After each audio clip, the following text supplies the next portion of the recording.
On se retrouve pour une nouvelle vidéo. Donc aujourd'hui nouvelle vidéo. Je suis trop contente de vous retrouver. Ça va enfin être la période de Noël. Moi c'est vrai que je suis vraiment en avance parce qu'on n'est que novembre. Je suis déjà projetée, mais moi je suis déjà, vous voyez, avec le truc rouge et tout, etc. Aujourd'hui je vous retrouve pour une nouvelle vidéo. Non, pas du tout de Noël, juste une vidéo normale. Aujourd'hui je vais me maquiller avec des produits que je n'ai pas aimés. Alors pour plein de raisons différentes. Pas forcément juste parce que j'aime pas comme ça. Il y a plein de raisons différentes. Je vous expliquerai à chaque fois pourquoi je les ai pas aimées. En fait j'ai voulu faire cette vidéo parce que je me suis dit qu'on est toujours des fois des mauvais avis. On teste une fois, deux fois et des fois ça ne nous convient pas. Mais il faut toujours voir plus tard pour voir si finalement ça a changé. Parce que on change très souvent d'avis. Surtout sur ce point de vue là, vous voyez, on change par exemple de goût, etc. Il y a des choses qu'on n'aime pas au début, on les aime après. Bah voilà, c'est pour ça que je voulais essayer ça. Je me suis dit ça se trouve il y a des produits que j'aimais pas du tout et maintenant je vais les adorer. Alors d'ailleurs je voulais préciser déjà en début de vidéo que je n'ai absolument rien contre les marques. C'est-à-dire que si je dis que je n'aime pas un produit de Maybelline, ça veut dire que je déteste Maybelline, toute la marque. C'est juste que le produit en lui-même ne m'a pas plu.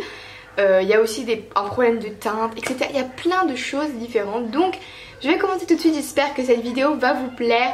N'oubliez pas tout d'abord, avant que tout commence, de vous abonner juste en dessous parce que c'est toujours un grand plaisir d'avoir de nouveaux arrivants sur cette chaîne. Donc on ne change pas les bonnes habitudes, les petites oreilles de Mini sont encore là. D'ailleurs je trouve qu'avec le pull ça nous fait un petit effet comme ça. Bref, commençons tout de suite par le teint. Le premier produit que j'ai utilisé, c'est un produit de chez Rituel Cosmetics qui est une marque qui est vraiment super bien. Moi je l'aime beaucoup pour les soins, mais là c'était un fond de teint.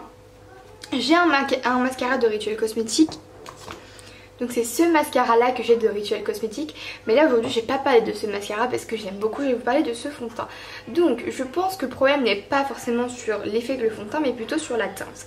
Je m'attendais vraiment à une teinte beaucoup plus claire. Je pense que si vous le voyez, vous verrez que on dirait vraiment presque la couleur de ma peau. Et en fait ça rend un rendu très très orange. Et comme le pot est assez mat, le packaging est sublime. Mais comme c'est mat, en fait j'ai l'impression que la couleur est assez faussée. Je sais pas si vous verrez. Je vais vous faire un petit zoom.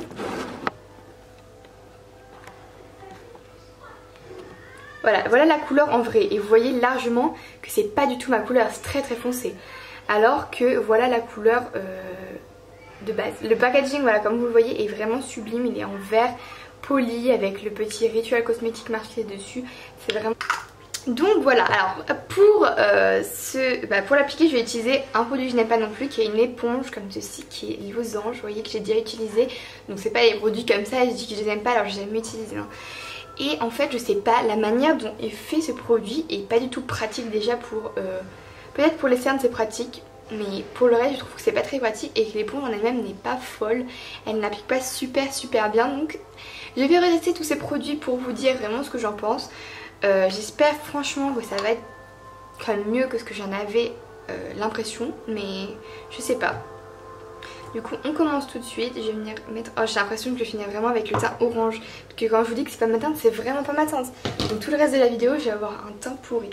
Bref, je sais pas si vous verrez dès le début, là c'est pas du tout ma teinte. Oh. Pardon. Vraiment là on va avoir un maquillage qui est raté juste parce que le teint n'est pas du tout la bonne teinte. Vous voyez pourquoi c'est super important d'avoir un fond de teint à sa teinte, parce que ça vous gâche tout quoi. Là j'ai l'impression...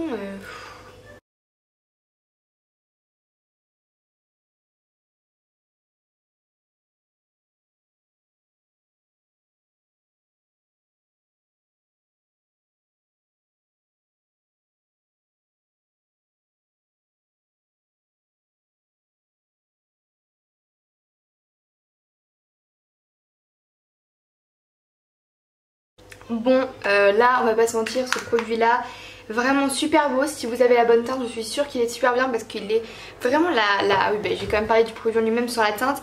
Il est très beau, la couvrance est super jolie et naturelle. Ça fait un joli fini sur la peau et la texture elle est ni trop liquide ni trop compacte, enfin, c'est entre deux. Et j'aime bien, mais c'est juste la teinte, c'est juste pas possible en fait. Donc voilà, c'est un peu partagé, c'est juste la teinte, c'est un peu de ma faute, on va pas se mentir, si c'est comme ça, c'est comme ça. Alors là, je vais vous parler d'un produit que tout le monde aime, sauf moi. Non, c'est pas les unpopular opinions, c'est juste moi, là je sais pas pourquoi. En fait ce produit il est vraiment très connu, je vais vous montrer tout de suite d'ailleurs. Donc c'est le Instant Anti-Âge Effaceur Yeux Anti-Cerne de chez Maybelline. Je vous en ai déjà parlé dans plein de vidéos. Je vais vous dire aujourd'hui pourquoi je ne l'aime pas. Le produit intérieur est super bien, la couvrance est top, l'effet un peu mousse parce que ça fait un peu l'effet un peu velours en fait, vous voyez le produit. Mais ce que je n'aime pas c'est le packaging, c'est-à-dire la mousse. Ça ne marche pas. Comment on peut étaler ce produit avec la mousse? Moi je l'ai enlevé, je suis désolée de vous le dire, mais c'est pour ça que la mousse est mal mise. Je vais vous faire un zoom encore une fois. Comme vous voyez la mousse est mal mise parce que je l'ai enlevée. À la base il n'y a que cette partie qui dépasse. Je l'ai enlevée parce que c'était juste pas possible. La mousse elle s'enlevait quand je l'appliquais, je sais pas ce que ça faisait. Fait bizarre en fait, je n'aimais pas. En fait j'aimais le produit intérieur, c'est-à-dire la teinte était bonne, la texture du produit était bonne aussi. Enfin le produit en lui-même est très bien, c'est juste le packaging. Déjà au début il faut faire 50 000 fois le tour comme ça vous voyez, parce qu'il faut tourner pour que le produit sorte. Et ensuite il faut que ça aille dans la mousse. Alors je sais pas si la mousse va tenir vu que je l'ai enlevée, mais je vais essayer aujourd'hui de faire avec la mousse parce que c'est le but. Déjà, vous voyez je l'ai quand même utilisé. Oh, voilà, j'ai fait tomber la mousse. C'est juste pas possible. J'espère que ça va vraiment... Vu que la mousse elle est enlevée, je suis pas certaine que ça marche. Je sais pas si vous verrez exactement, mais en vrai l'application c'est moche. Je vais vous faire avec la mousse et sans la mousse. Attendez, j'en ai plein les doigts. Et vous allez voir que juste le feu de l'application, en fait ça répartit pas du tout bien le produit. Voilà, ça c'est avec à peu près, hein. Là je suis un peu grossière parce que ma mousse elle était déjà enlevée, donc ça fait un petit peu, à peu près ça, hein. Un peu mieux, mais voilà ça fait des traces vous voyez. Et on va faire 100, donc là j'ai utilisé du produit Bravo Camille. Ça c'est la mousse que j'utilise, hein, parce que j'en ai mis dans la mousse, je vais pas gaspiller du produit. Donc voilà. Bien sûr je vais venir utiliser la petite éponge que je n'apprécie pas plus que ça. Mais c'est pas non plus, enfin pas très grave.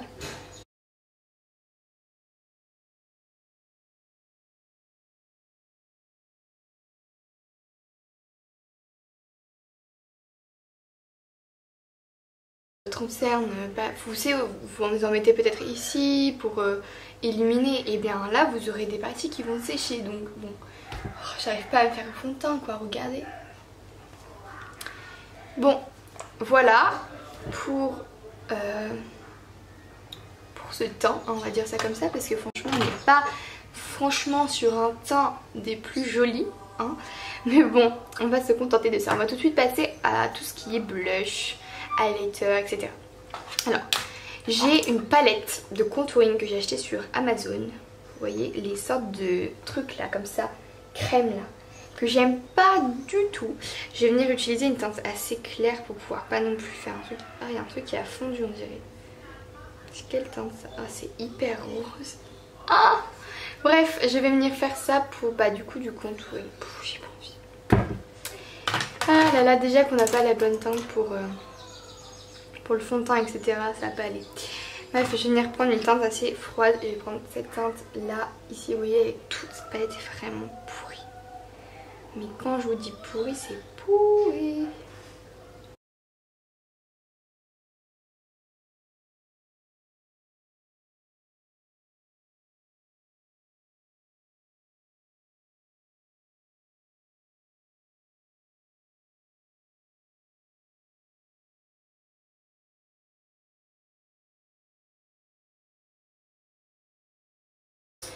Bon, on continue. Alors là j'ai passé au blush. Alors là c'est un truc un peu spécial. C'est les Baby Balm and Blush de chez Maybelline New York. Donc c'est des petits, comment dire, baumes à lèvres, mais qui peuvent normalement être utilisés en blush. J'ai déjà testé ça. Et en gros vu que c'est censé être un baume à lèvres, c'est assez gras. Et bien j'ai trouvé ça très très dur à estomper pour le blush. Et que la couleur était pas forcément bien pour un blush en fait. Donc je vous montre ça tout de suite. Donc voilà quoi ça se présente. Franchement le packaging est très mignon, très joli. Voilà c'est girly. Bon là il est déjà un peu utilisé parce qu'en baume à lèvres il est vraiment super beau. C'est à dire que ça fait une petite couleur assez corail sur les lèvres mais très légère, que ça irrade bien etc. Mais imaginez-vous ça en blush. C'est vraiment pas quelque chose de très beau. Et encore il y avait des teintes vraiment, là c'était la teinte la plus claire, donc vous vous rendez compte si vous avez des blushs roses pétants plus foncés que ça, etc. Je trouve que dites juste que c'est un rouge à lèvres, pourquoi dites-vous que c'est un blush? Donc on va venir utiliser ça comme blush, on l'utilisera en lèvres mais ça je sais qu'il va être bien.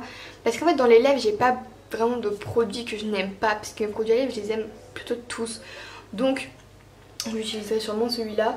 Alors en fait je sais jamais comment l'appliquer parce que c'est vraiment trop bizarre. Faut tapoter, quelque chose comme ça. Je sais pas si vous voyez quelque chose. En plus j'ai l'impression que ça fait large sortir les pores. Et que la couleur c'est pas vraiment une couleur de blush en fait. C'est une couleur pour les lèvres mais pas une couleur pour le blush, pas du tout.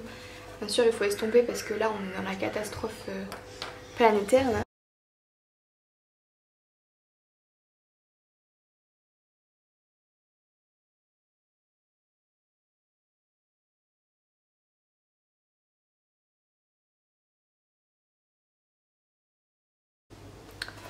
Mais bon, je pense que c'est trop de choses.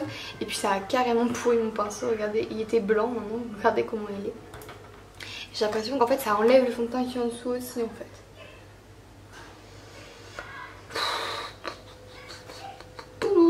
Bref, continuons. On va passer à l'highlighter. Alors là je vais me faire complètement décapiter. J'aime beaucoup ce stick. Le seul problème c'est que je trouve que la teinte qui est censée être highlighter est très claire. Même moi qui ai une peau très claire, vraiment super claire, vous voyez j'ai vraiment une peau très claire hein. Et bien je trouve que la couleur fait vraiment super clair. Alors je vais pas du tout vous parler du contouring parce que le stick contouring on le met super, la formule est parfaite. Le côté marron est super belle, très facile à estomper, enfin tout ce que vous voulez. Mais par contre le côté highlighter je trouve qu'elle est plus dure à estomper mais je vois pas à quelle catégorie peut-elle aller, parce que déjà que moi j'ai une peau très claire, alors je me doute que les peaux qui ont une peau foncée ça doit être super dur. Ce stick est très clair, c'est vraiment du blanc quoi, c'est même pas un peu un d'entre-deux, c'est du blanc. Donc je vais venir appliquer ça au coin, enfin vous voyez comme sa couleur elle est forte, là où on doit faire de la lumière. Alors j'ai rien du tout, vous voyez j'ai rien contre MAC, vous le savez, enfin je pense que vous en doutez, mais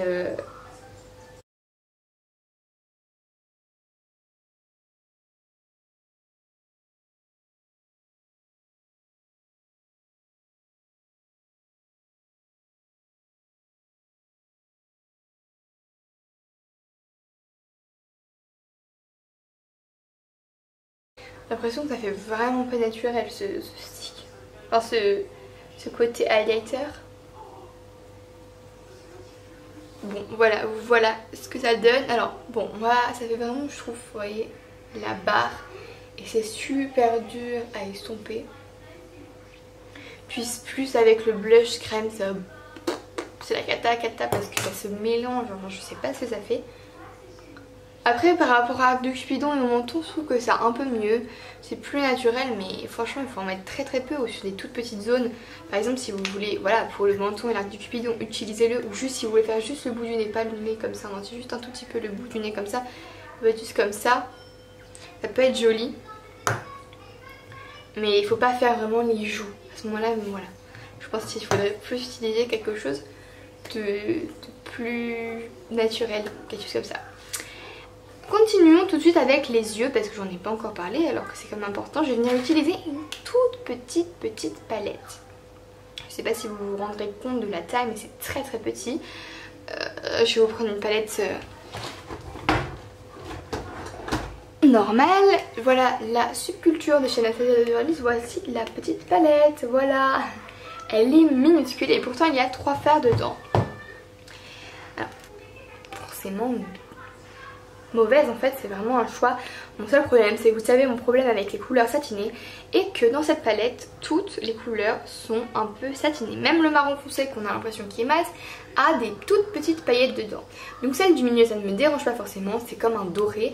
Mais pour cette couleur là et cette couleur là, surtout celle là, si on veut faire vraiment, pour moi cette palette c'est vraiment pour faire un maquillage très simple. C'est-à-dire ici pour le creux de paupière, ici pour la paupière mobile et ici pour le coin interne.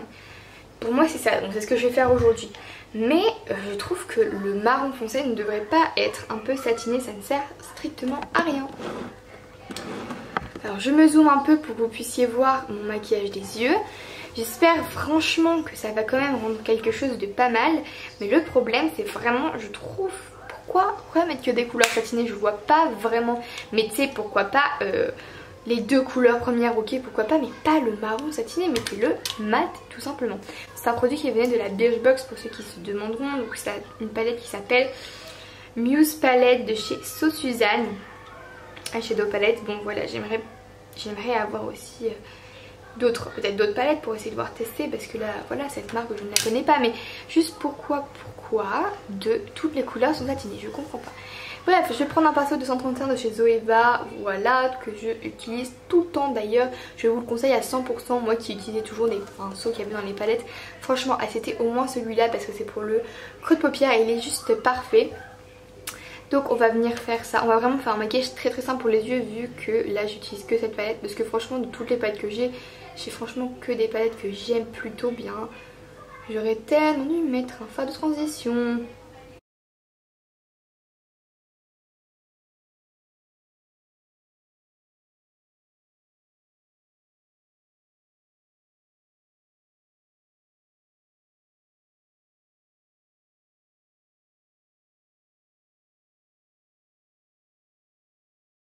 Donc voilà, ensuite je vais venir prendre la couleur, je sais pas comment, il n'y a pas de nom de couleur en fait, donc cette couleur-ci, là, la dorée un petit peu, bronze doré, je vais venir prendre un pinceau plat parce que bah, c'est le meilleur pour appliquer des fards en paupières mobiles. Et je pense que je vais pas mettre de fards fixateurs parce qu'elles sont censées être utilisées comme ceci, sachant que pour moi ça c'était plutôt des palettes de voyage, vu qu'elle est toute petite avec 3 fards très naturels. Donc pour moi c'est vraiment des palettes qu'on utilise comme ça, donc pas forcément besoin d'un fixateur. Alors ça va, franchement la pigmentation est très très bonne. On va pas se mentir là-dessus, cette palette a vraiment une pigmentation de folie parce que là j'ai eu aucun fixateur.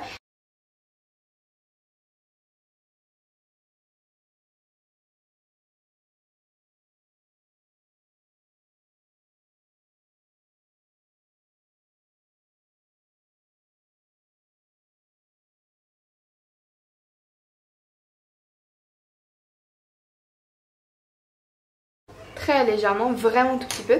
Et je vais venir reprendre le pinceau qui est plat pour le paupière mobile.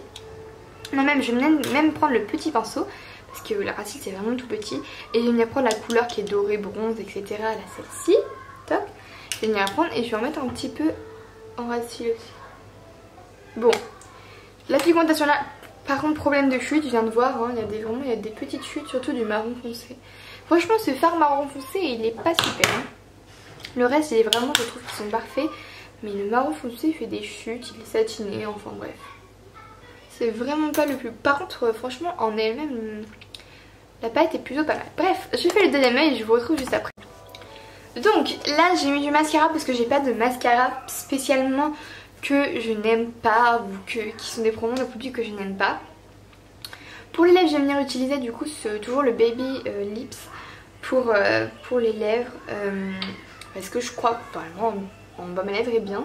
Alors je vais juste vous dire un défaut, c'est que c'est pas du tout pratique pour appliquer sur les lèvres. C'était pas comme les baumes Nocibé, c'est ça, je sais plus trop, les EOS ou les... je sais plus comment ça s'appelait. Ils ont essayé de reprendre ce principe là, mais en fait la façon, en plus je vais juste vous dire une anecdote, en fait le fait de faire comme ça, la plupart du temps on se rase, donc en fait on tape le produit dans le pot en fait, donc c'est pas super pratique. Le seul truc, voilà, c'est juste la praticité qui est pas parfaite, c'est-à-dire de le ranger, ou même la façon d'appliquer est pas parfaite. Mais la couleur, ah, j'adore l'effet que ça fait sur les, ça fait hyper frais, c'est super agréable. Ça sent un peu bon, ça sent un peu genre frais, c'est bon. Et vous voyez que la couleur là est belle sur les lèvres, mais pas sur un blush. Et encore là sur les lèvres c'est très très clair. Je viens de me rendre compte, très très clair. Je sais pas si vous verrez bien, mais moi je vois que c'est très très clair. Voilà, c'est limite une couleur que je pourrais utiliser parce qu'elle est très claire. Et je veux pas que ça fasse très joli sur moi. J'aime pas trop le rose très très clair. Mais après sinon ça va. Donc voilà, ce maquillage est terminé avec les produits que je n'aimais pas. Finalement, des produits que je change d'avis, c'est plutôt la palette. Parce que, à part le fard marron foncé, le reste sont vraiment pigmentés et bien. Après, j'ai pas forcément une révélation à part ça. Le fond de teint est trop foncé, mais en lui-même, le fond de teint est bien. Si vous voulez l'essayer, n'hésitez pas, juste choisissez la bonne teinte et testez bien. Parce que ça peut être très trompeur. Par rapport au stick, ben il est super bien, à part que je trouve que la couleur est vraiment super claire et je vois pas comment un blanc si clair peut aller à une personne. Et voilà. Ensuite bon, bien sûr le kit de contouring ça ne va pas du tout, hein, le machin d'Amazon non merci. L'effaceur yeux, je suis désolée mais je trouve que le packaging et la façon d'utiliser n'est pas top. Et puis l'éponge, bon voilà, ni plus ni moins, elle est pas... Pour vous, je pense que je vous conseillerais pas parce qu'elle est pas... Déjà pour l'utiliser, elle est pas super pratique pour la tenir. On est obligé de mettre ses doigts dessus, etc. Ça nous en met plein les doigts. C'est bof. C'est bof bof. En tout cas, j'espère énormément que cette vidéo vous a plu. N'oubliez pas de vous abonner juste en dessous, de mettre en commentaire des idées de vidéos que vous aimeriez voir sur cette chaîne. Parce que bah, ça peut toujours être bien de se faire passer les idées qu'on veut pour que je puisse essayer de faire quelques vidéos, etc. Je vous retrouve bientôt pour une nouvelle vidéo. Bye bye.